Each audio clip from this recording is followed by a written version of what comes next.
그저께 선거에서 민주당이 압도적인 승리를 하면서요. 앞으로 또 부동산 시장은 내리막을 걷게 될 것 같습니다. 윤석열 정부의 유동성 공급 정책을 민주당이 막아서게 되거나 또는 협상이 지지부진하게 되면요. 건설사들은 붕괴가 될 수 있습니다. 제가 다음번 부동산 시장의 붕괴를 2년 뒤로 예상했던 이유가 레임덕이었죠. 대부분의 부동산 정권이 4, 5년 차에 하락을 했었다. 강의를 할 때 많이 이야기했던 부분이고, 그저께 거대 여당의 탄생으로 윤석열 정부의 레임덕이 아마 올해부터 좀 가속화되지 않을까 그렇게 생각을 합니다. 부동산 시장은요, 예상보다 더 빠르게 하락을 할 수 있다라고 생각을 하시면 됩니다. 오늘 그 이야기를 들려드리도록 하겠습니다.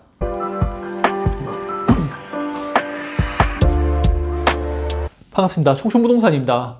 우선 오늘 내용은요, 제가 경제 지표에 대해서 이야기를 드릴 건데, 이게 특정 정부에 좀 집중되어 있다 보니까 정치적으로 들릴 수 있기 때문에 불쾌함을 느끼신 분들은 그냥 영상을 그만 보시고 나가시는 것을 좀 권해드립니다.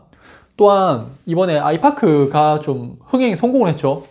그러면서 투자자분들이 연락이 많이 와서 프리미엄이 얼마나 나올까에 대해서 물으시는데, 프리미엄은 저는 좀 힘들다고 보고 있어요. 제가 여러 가지 이유를 들어서 아이파크가 완판이 될 거라고 말씀드렸지만요, 여전히 금리는 높아요. 미국은 또다시 금리가 상승하고 있고 우리나라도 금리가 오르고 있습니다. 투자 막연히 오른다라는 생각을 가지고 투자를 하신 분들은요, 실패 볼 수 있습니다. 아직도 영끌족들은요, 지금 마이너스 피 8천 1억 원에 집 팔고 있어요. 우리는 지난 문재인 정부에서요, 부동산 급등을 경험했었죠. 우선 문재인 정부의 경제적인 문제를 아셔야지 오늘 이야기를 이해하실 수가 있습니다. 우선 소득주도 성장을 가지고 왔는데, 부동산 가격이 상승을 하니까 소득을 올려서 사람들 보고 집을 살 수 있게 만들어 주겠다라는 거였죠. LTV DTI는 그대로 있는데 소득을 증가시킴으로써 집을 살 수 있게 만들어주는 그런 정책이었는데, 추후에 부동산이 급등할 때 이게 또 한 부분을 차지를 하게 되죠.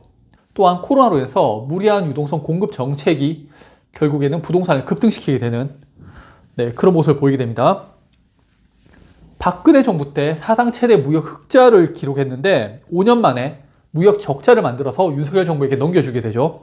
경제학에서 이야기하는 스태그플레이션, 우리나라에서 경험을 했는 거예요.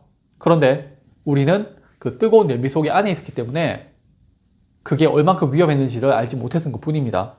제가 특정 정부를 비판하는 게 아니라 이런 데이터, 통계 자료가 있어야지 우리는 정확한 내용을 알 수 있다는 겁니다.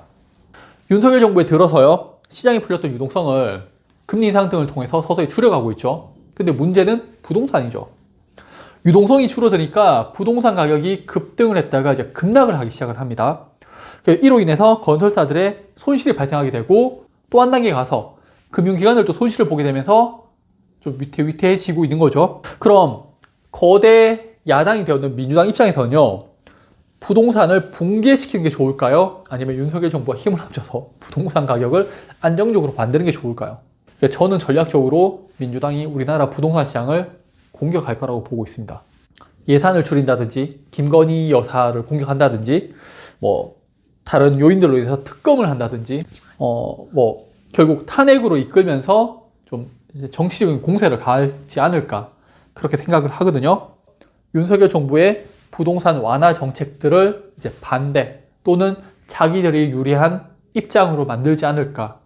부동산이 붕괴되고요, 우리나라 경제가 붕괴되면은 정권이 교체될 가능성이 상당히 커지겠죠. 그러면은 민주당에서 다음 정권을 차지할 수 있을 거고, 만에 하나라도 탄핵으로 이끌게 되면은 민주당에서 거의 확실하게 되겠죠. 자, 그러면요, 민주당의 공세로 부동산 시장이 붕괴가 되고 경제가 파탄이 났어요. 그리고 다음번에 민주당에서 정권을 차지해요. 그럼 가장 기본적으로 인플레이션 정책을 펼칠 수가 있는 거예요. 돈 풀어가지고 경제를 활성화시킬 수가 있는 겁니다. 부동산에 대한 문제도 없게 되겠죠. 왜? 너무나도 급락했기 때문에. 대표적으로 미국의 양적 완화나 일본의 아베 세계 화살 같은 게 있죠. 또한 예전부터 민주당이 당선되면은 부동산이 오른다는 이야기겠죠. 특별한 게 없었어요. 지금 생각해 보면은 인플레이션 정책을 많이 펼쳤는 거죠. 유동성을 공급해서 경기를 활성화시키고 부동산과 자산 가격을 급등시키는, 그리고 물가가 올라가 버리는 그런 상황을 많이 경험했었습니다. 문재인 정부 때는 소득주도 성장, 금리 인하, 재난 지원금 같은 유동성 공급을 펼쳤고, 그게 시간이 지나서 인건비 상승, 가스비, 전기료 상승, 그리고 부동산, 특히 공사비 상승 같은 그런 식으로 큰 인플레이션이라는 그런 괴물을 만들어내고 있죠. 이런 자산 가격들이 급등을 하면요, 우리 같은 서민들은 더더욱 살기 힘들어지는 거예요. 이재명 의원의 대표적인 공약 중에 하나가 기본소득제입니다. 문재인 전 대통령의 소득주도 성장의 업그레이드 버전이라고 보시면 되세요. 인플레이션이 더 많이 발생을 하게 될 겁니다.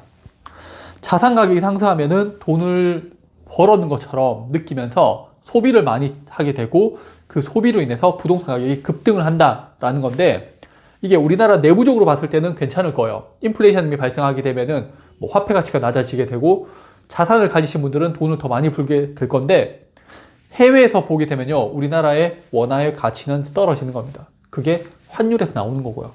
자, 결국에는 또 소득이 늘었다고 생각하니까 DSR, DTI의 허들이 낮아지게 되고 사람들은 집을 사게 되고 부동산 가격이 또 급등을 하는 그런 상황이 반복될 거라고 저는 봅니다. 제가 이야기하고자 하는 건요, 이번 선거로 인해서 민주당이 윤석열 정부를 공격함으로써 가장 트리거가 될 수 있는 부동산을 공격할 수 있다라는 거예요. 부동산 시장이 붕괴가 되면은 우리나라 경제도 같이 박살이 날 거고 거기에 대한 책임은 윤석열 정부에서 져야 되는 거니까요. 그리고 아파트, 건설사, 금융권들의 부동산 자체가 위태위태하니까 정말 툭 건드리면은 붕괴되기 쉬워요. 지금 현재. 경제가 안 좋아지면은 또 국민 여론도 건드리기 쉽고, 그렇게 되면은 다음번 대선 때 민주당이 상당히 유리한 포지션을 가져갈 수가 있겠죠. 그리고 부동산이 무너졌을 때 인플레이션 정책이 가장 좋은 정책이기 때문에 다음 정권에서 돈을 풀기가 아주 쉬워지는 그런 상황이 올 겁니다. 이번 선거로 인해서 앞으로 변화할 부동산 시장에 대해서 제 생각을 이야기했는 거고, 특정 당이 좋다 나쁘다 그런 얘기 안 해요. 정치적인 공세로 정권을 가져오려고 하는 게 정치인들이 하는 거예요. 거기에 대한 전략들을 이야기했는 것 뿐이에요. 그리고 윤석열 정부에서도 이런 민주당의 공세를 방어할 방법들은 충분히 다 또 있을 겁니다. 왜냐하면 저도 그 방법들을 알고 있으니까요. 자, 결론은요, 대통령 4년차, 5년차에 오는 레임덕이 이번 총선으로 인해서 윤석열 정부에서 더 빨리 맞이하게 될 거라는 거, 그리고 민주당에서 공격하기 가장 좋은 게 바로 부동산이기 때문에 이게 하나의 트리거가 될 수 있다는 거. 그래서 저는 부동산 하락이 제 예상보다 좀 더 빠르게 발생할 수 있을 것 같습니다. 저의 개인적인 생각이니까 참고만 하시고요. 대출, 레버리지 관리 잘 하시길 바랍니다. 네, 그러면 오늘 영상도 봐주셔서 감사합니다.